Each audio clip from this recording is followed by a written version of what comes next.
Olá pessoal, eu sou Tatiana Daniel e esse é o Café, Crime e Chocolate. Ou seja, coisas que viciam. Confesse, você também é viciado nos três. E se não for ainda, prepare-se. O programa a seguir contém descrição de cenas violentas e sua audiência não é recomendada a menores de 14 anos.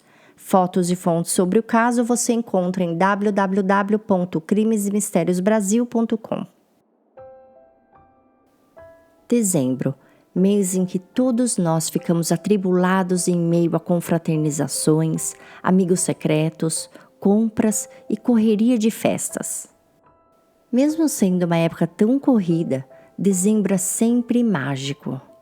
É o mês que agradecemos o ano que passou, que planejamos o próximo, que vemos amigos e familiares.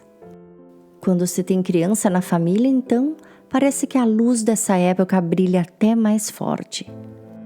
Podemos ver e sentir aquela esperança que vem do olhar deles ao esperar pelo Papai Noel, ao escrever cartinhas, ao montar a árvore. É uma época tão esperada e tão emocionalmente intensa que nada de ruim deveria acontecer com ninguém. Às vezes eu até acho que todos nós deveríamos ser vacinados contra qualquer mal durante a época do Natal. Mas infelizmente a vida não é assim. Acontecimentos trágicos e enfermidades não escolhem datas. Porém criminosos sim. E por essa razão, por ser justamente nessa época, eu acho que esse crime terrível toca tanto meu coração. Faltavam apenas 12 dias para o Natal, quando mãe e filha tiveram seus planos natalinos destruídos pela mente e pelas mãos de um assassino cruel em um dos shopping centers mais frequentados da Flórida. Então prepare o café e separe também alguns lencinhos, porque o caso de hoje conta a triste história do assassinato de Nancy e Joey Bochicchio.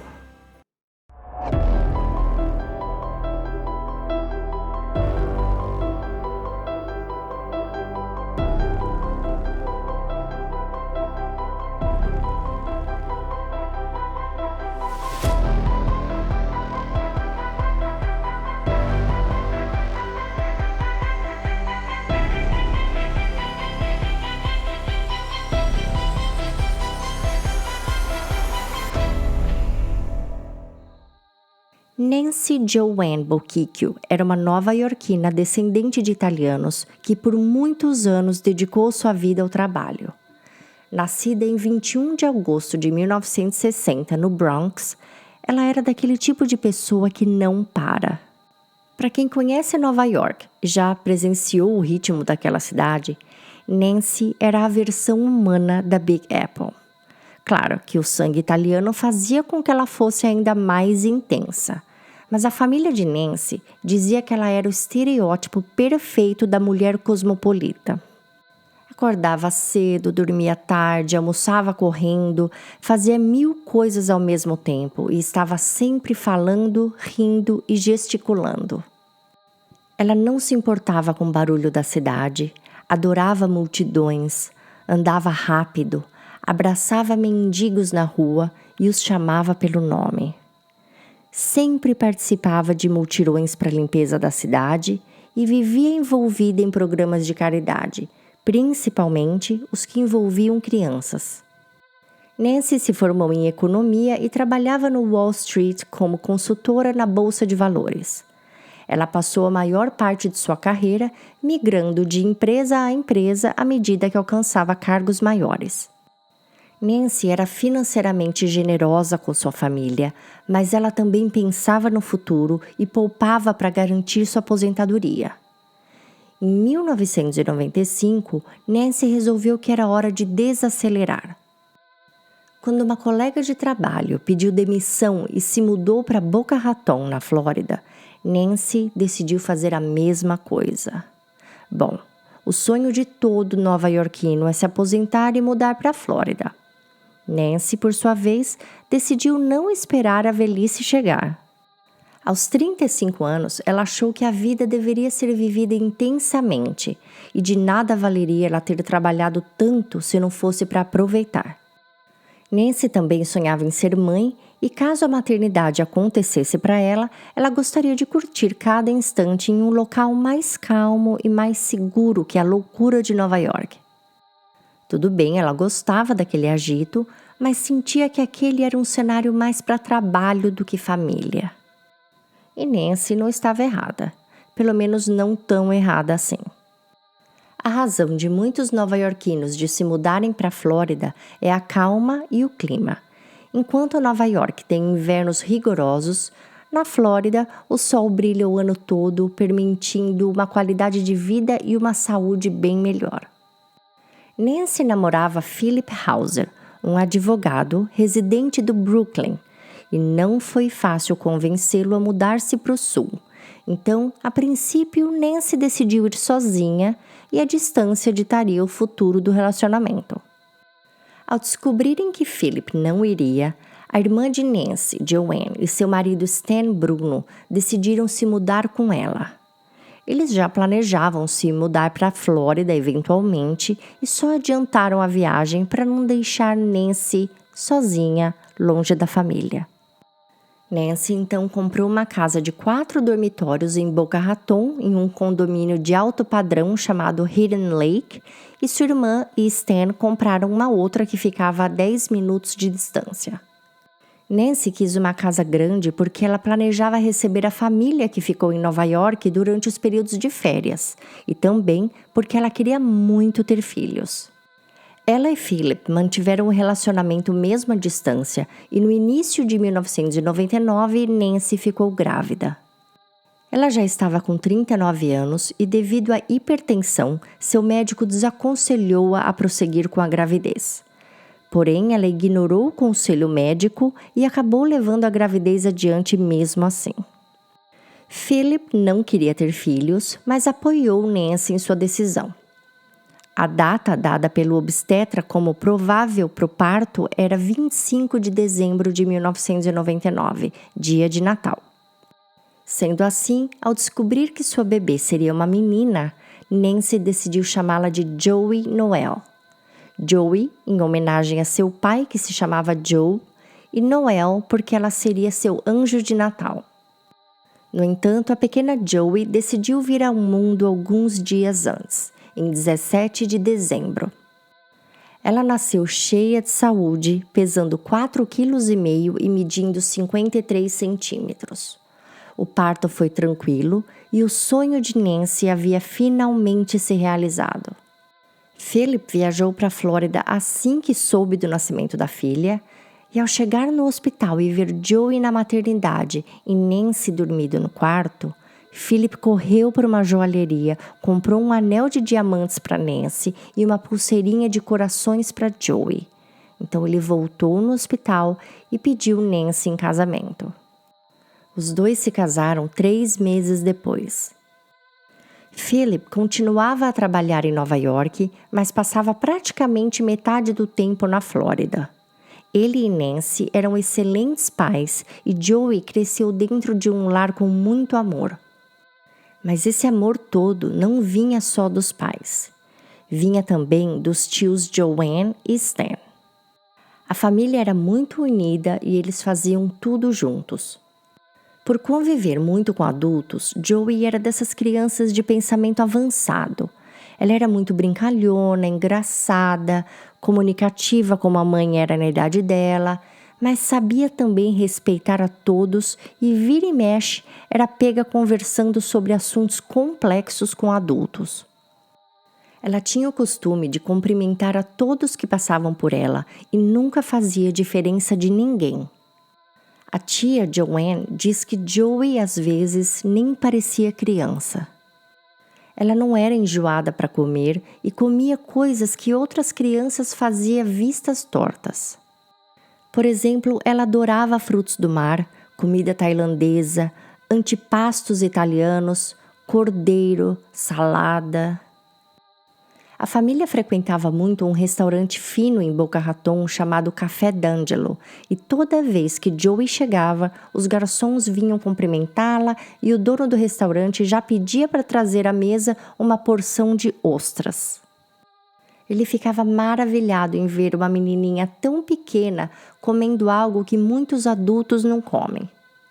Em 2003, Philip e Nancy se separaram amigavelmente e ele voltou a morar em Nova York integralmente.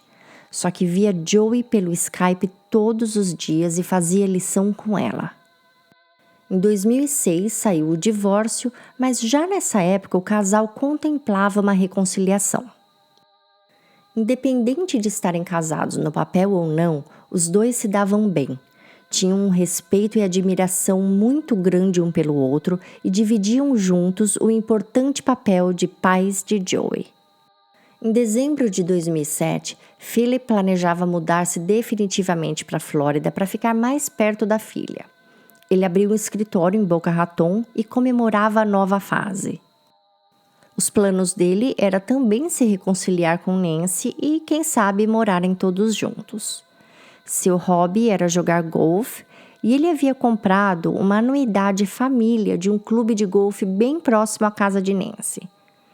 Joey estava tão entusiasmada em praticar com o pai que em uma cartinha toda enfeitada com figurinhas e purpurina, ela pediu ao Papai Noel um kit de tacos. O kit já estava comprado, embrulhado e guardado no porta-malas do Chrysler que Nancy dirigia no dia 12 de dezembro ao ir ao shopping com Joey. Naquele dia, ela havia buscado a filha mais cedo na escola para levá-la a uma consulta com um cardiologista. O pediatra de Joey havia detectado um sopro cardíaco e recomendou-as a um cardiologista só para checar mesmo se não havia nada mais sério. A consulta era 1h da tarde e Joey iria na casa de uma amiguinha às 3h30. Então, ao saírem da consulta, Nancy decidiu passar no shopping. Lá, ela teria que comprar um presente de formatura para a sobrinha de uma amiga e também encomendar o bolo de aniversário de Joey, que seria em 5 dias. Para comemorar seu 8º aniversário, a pequena Joey havia escolhido como local o restaurante Café D'Angelo. Essa escolha foi motivo de surpresa para muitos pais que não imaginavam levar seus filhos a um restaurante fino como esse para uma festinha de aniversário, mas não para quem já conhecia Joey. A menina disse que queria soprar as velhinhas perto dos amigos do restaurante, ou seja, dos garçons que a apelidavam de futura prefeita de Boca Raton. O dono do restaurante havia ficado tão lisonjeado com a escolha de Joey que preparou um cardápio especial para as 12 crianças que participariam da festa. Após passarem cerca de 50 minutos no shopping, Nancy e Joey foram vistas pelas câmeras de segurança saindo pela entrada próxima às lojas Sears e Neiman Marcus às 3h11 da tarde e seguindo para o carro que estava estacionado na terceira vaga do corredor. O estacionamento, que como a grande maioria na Flórida fica ao ar livre, estava lotado. Daí em diante, não sabemos o que exatamente aconteceu. O pouco que sabemos é o que as câmeras de segurança conseguiram registrar. Poucos minutos após a meia-noite, o detetive Duggan, da polícia de Boca Raton, recebe uma ligação da segurança do shopping pedindo assistência.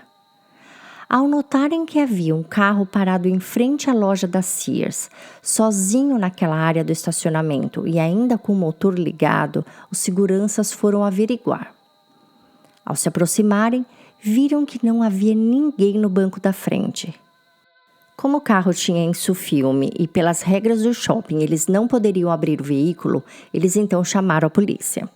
E dentro de poucos minutos foram enviados 2 investigadores e um especialista em explosivos, pois carros deixados com o motor ligado podem indicar presença de bomba.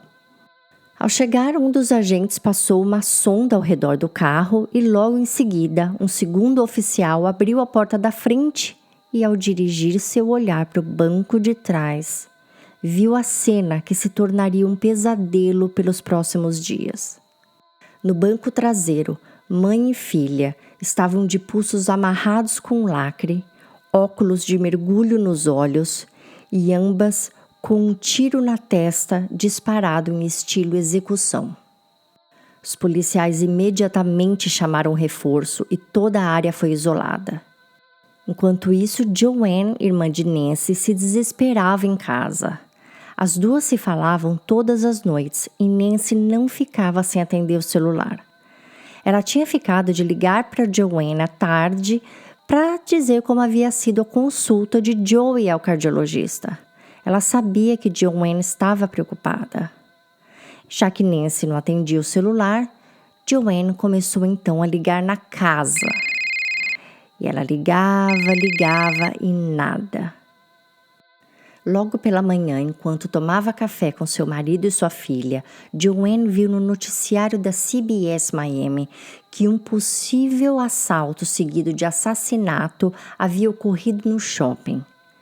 Sem que o jornal desse nome ou descrição das vítimas, Joanne já começou a se sentir mal e dizia ter certeza que era a irmã.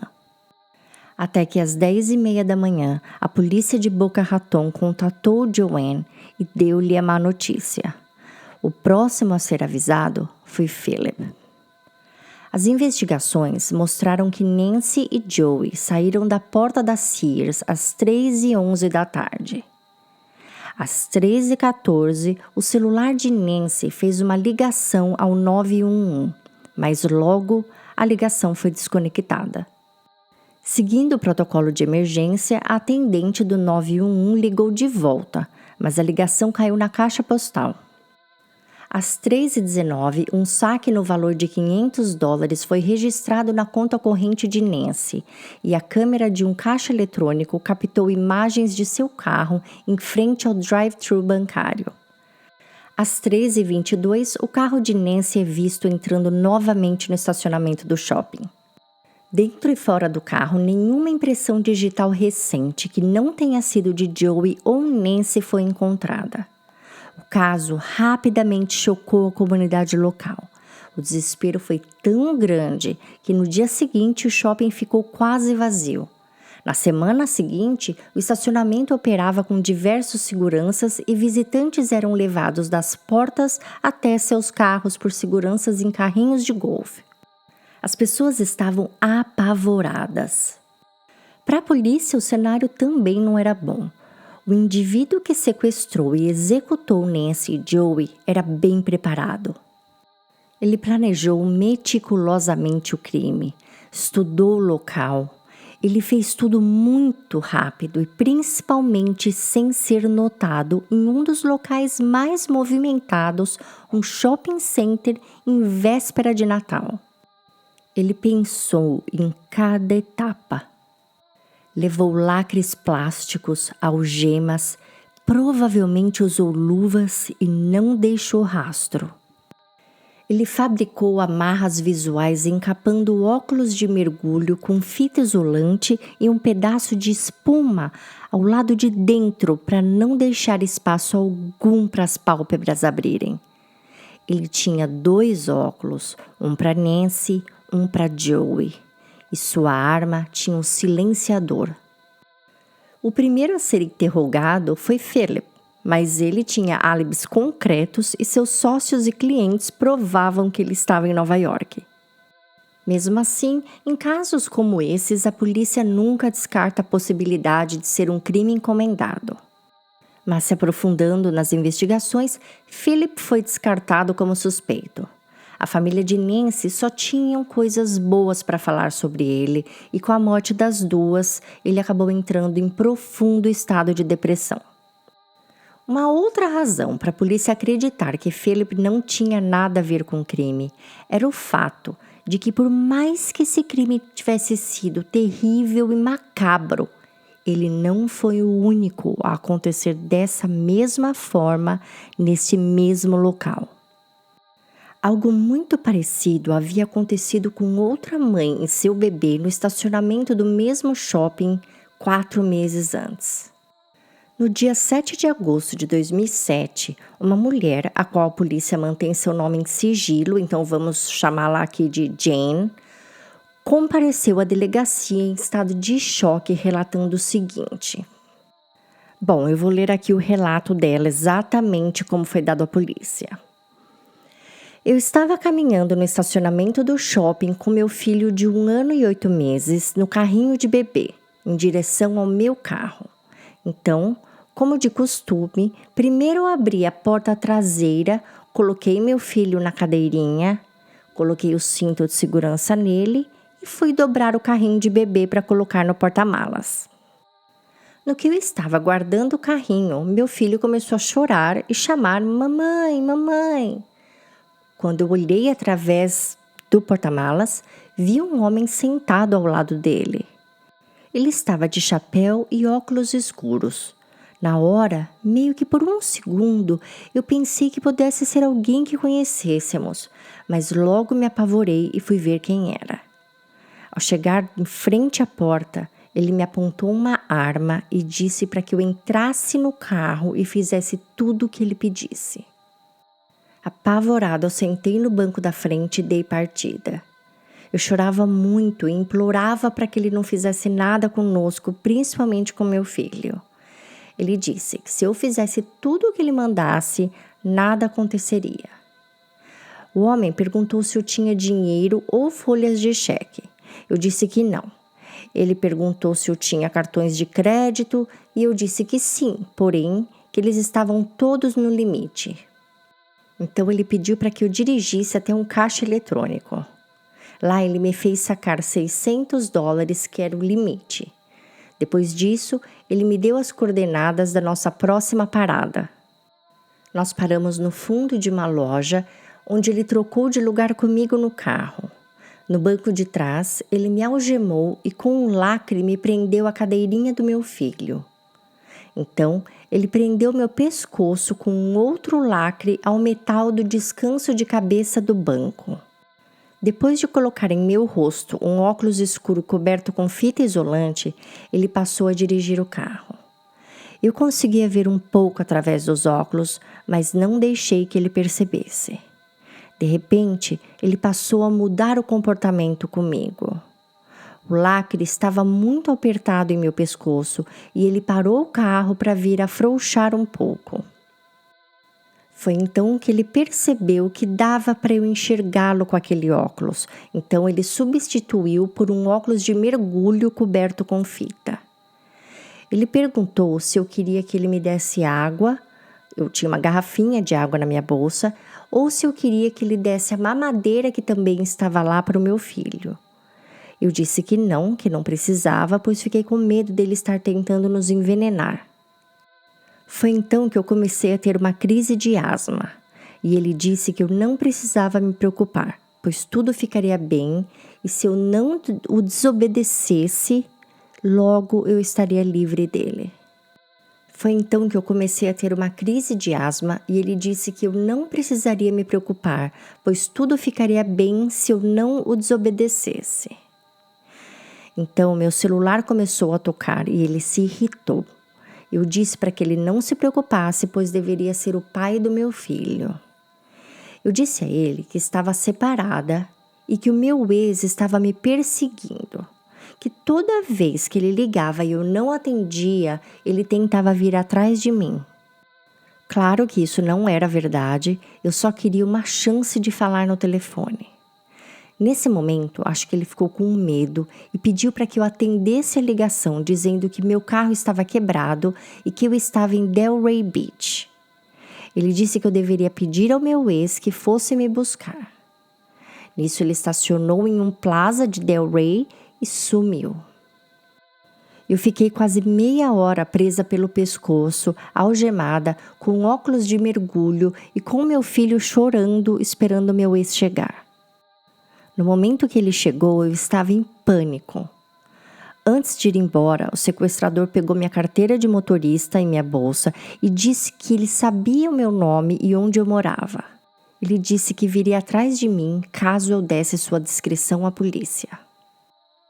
Mesmo com medo, Jane foi até a polícia e denunciou seu assaltante.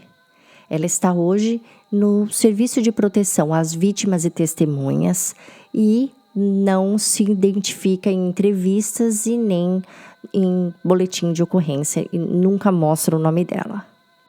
Segundo Jane, ele tinha mais ou menos entre 1,75 e 1,80 de altura, pele branca, não tinha sotaque, estava usando um chapéu estilo militar e óculos escuro. Seu cabelo era castanho e ele usava um rabo de cavalo na altura da nuca.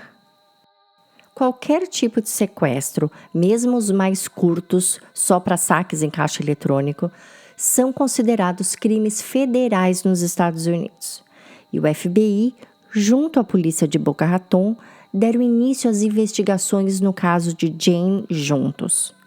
A mesma equipe assumiu o caso de Nancy e Joey Bochicchio, já que eles acreditavam ser a ação do mesmo suspeito. Enquanto o caso de Jane havia gerado somente um retrato falado, o caso de Nancy precisaria então gerar mais evidências, e logo uma apareceu. O criminoso levou do carro dela alguns pertences, incluindo seu celular e seu cartão de crédito, que veio a aparecer dias depois no sul de Miami. Os indivíduos que encontraram o cartão e o celular foram entrevistados pelo FBI e posteriormente liberados. O FBI realmente acredita que eles não estejam envolvidos.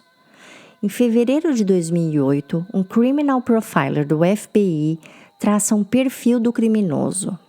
Segundo ele, trata-se de alguém com experiência militar, pois, além dele usar um chapéu utilizado por militares em campo, ele também age de forma muito precisa, uma característica de quem passou pelo treinamento do exército. Seu propósito inicial é somente assaltar, mas ele não tem medo de matar, aliás, ele já matou antes. Ele escolhe suas vítimas pela vulnerabilidade, mães de poder aquisitivo alto, por isso ele escolhe aquele shopping, e na companhia dos filhos, pois assim ele detém total controle sobre elas através do medo. Ele não quer de forma alguma ser identificado, por isso inclui óculos de mergulho em seu kit. Isso significa que ele tem crimes maiores nas costas. Para não ser identificado, ele também escolhe carros escuros com tratamento nos vidros. Suas duas vítimas dirigiam carros pretos de luxo. Ele monta kits de assalto. Provavelmente compra tudo com antecedência para não ser rastreado. Ele comete outros crimes e precisa de dinheiro rápido. Ele gosta da adrenalina que gera uma abdução. Caso contrário, ele cometeria crimes de fraude, uma vez que saques a caixa eletrônicos não geram grande possibilidade de ganho, devido aos limites dos caixas. Ele não tem medo do contato com a vítima e sente prazer em estar com o controle. Ele tem conhecimento da área, pois sabia que o shopping não tinha câmeras no estacionamento, somente na porta de saída das lojas.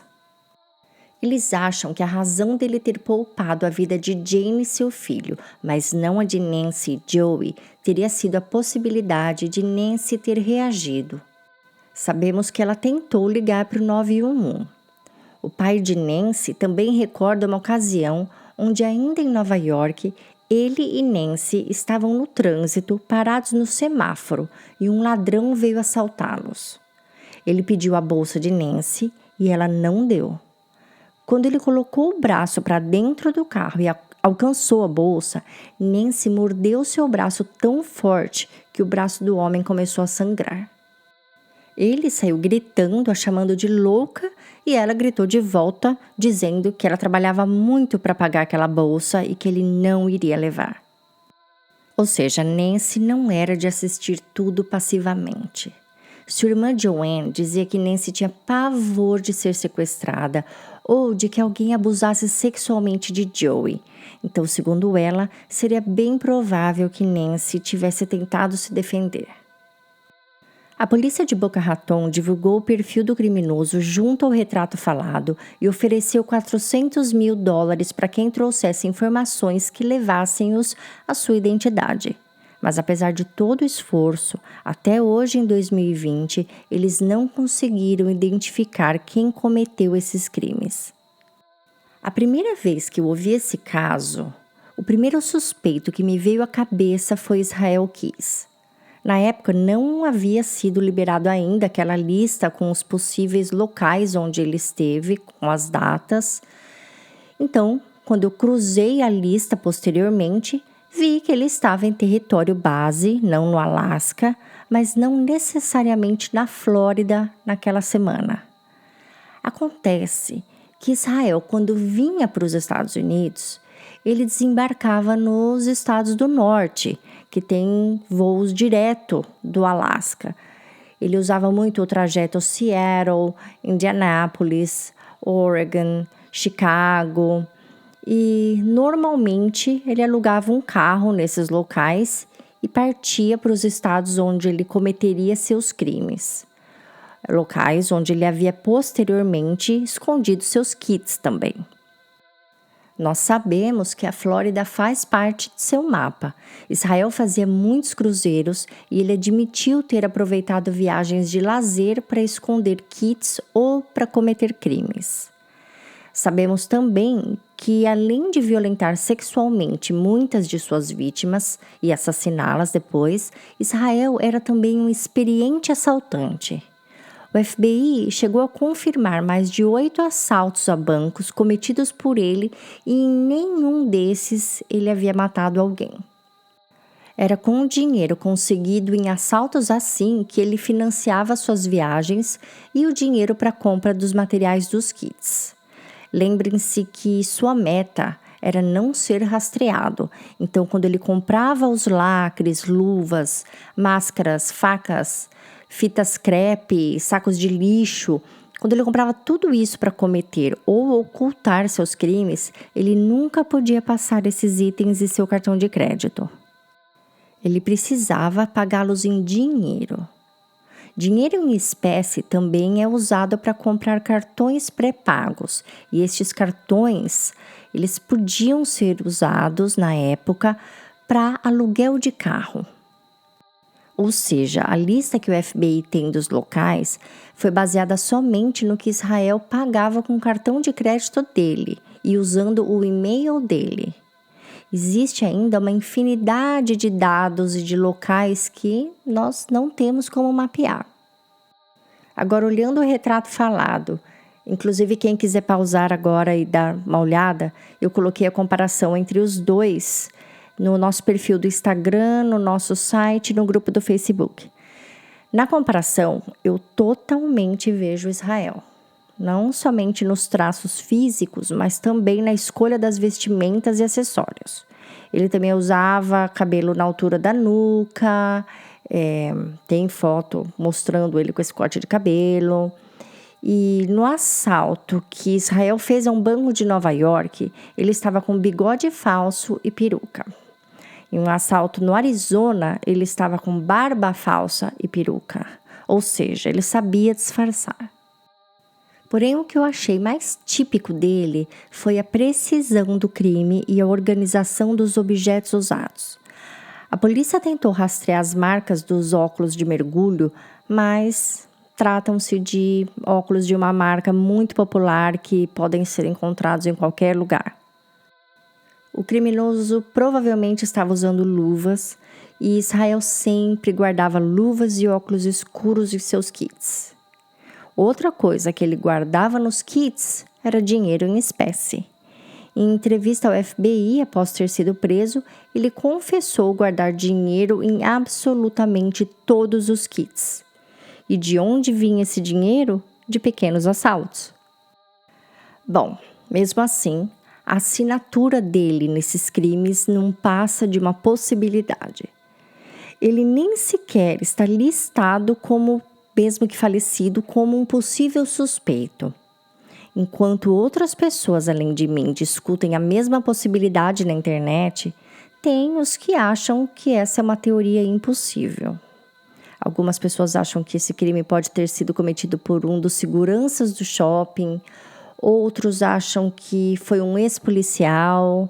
E outros acreditam que pode ter sido algum estudante universitário, uma vez que as duas datas, a de Jane e a de Nancy, ocorreram em época de recesso escolar. Bom, em 2012, uma denúncia levou a polícia até um suspeito, mas Jane compareceu à delegacia para fazer reconhecimento e ela negou ter sido ele o homem que a sequestrou. Quanto à morte de Nancy e Joey, naquele mesmo ano, as casas da rua em que elas moravam, que já estavam enfeitadas para o Natal, tiraram suas decorações como forma de expressar o luto. O restaurante Café D'Angelo, que recepcionaria a festinha de aniversário de Joey no dia 17, fechou as portas naquele dia. Durante a apresentação do coral da escola onde Joey frequentava a segunda série, os alunos fizeram um minuto de silêncio e leram uma homenagem a ela. O velório das duas foi na mesma igreja onde Joey foi batizada. Seu caixão estava a menos de 3 metros da pia batismal onde ela foi batizada. O reverendo que fez a cerimônia era quem, dentro de 3 meses, daria a Joey sua primeira comunhão. E Joey foi enterrada com um vestido branco que usaria. A irmã de Nancy demorou quase 3 anos para conseguir mover um objeto sequer na casa da irmã. Posteriormente, ela, seu marido e sua filha se mudaram para lá após a casa passar por uma reforma. Depois do ocorrido, a polícia de Boca Raton, bem como outros distritos policiais, fizeram uma campanha educacional de segurança em locais públicos. O capitão Duggan, responsável pelo caso, tem até hoje uma foto de Nancy e Joey em sua escrivaninha ao lado da foto de sua esposa e sua filha, simbolizando o comprometimento dele com o caso. Ele não pretende se aposentar enquanto não descobrir quem foi o assassino das duas, ou pelo menos dar tudo o que tem de si nesse caso. Esse crime ensina a gente a estar sempre de olhos ao entrarmos e sairmos do carro. Eu, quando vou procurar uma vaga para estacionar, sempre dou prioridade para vagas que estejam no raio de alguma câmera de segurança. Se o local não tem câmeras, eu procuro a mais exposta possível e a mais iluminada. Eu também evito parar ao lado de vans, principalmente as que tenham seus vidros com insufilme, pois não consigo ver quem está dentro. No caso delas, não sabemos se o intruso já estava dentro do carro ou não quando elas chegaram. Portanto, sempre é importante trancar as portas. Para quem mora aqui nos Estados Unidos e sente aquela falsa segurança de não ter o carro roubado caso deixe a porta destrancada, lembre-se desse caso daqui por diante. Esse caso termina por aqui. Espero que vocês tenham gostado da narração. Eu queria aproveitar para agradecer tanto o carinho que vocês enviam em forma de mensagens. Eu adoro saber que o podcast ajuda muitos de vocês a se protegerem, a pesquisarem novas formas de lidar com problemas e perigos do dia a dia. E, quando não, ajuda também a suportar o trânsito de casa para o trabalho, a limpeza da casa, o exercício na academia. Eu, por exemplo, só faço caminhada se estiver ouvindo um podcast ou um audiolivro. Então, obrigada por ouvirem e por participarem nas discussões. Eu vou indo agora e volto na semana que vem com mais um caso. Enquanto isso, se cuidem, protejam-se, tranquem a porta do carro e fiquem bem.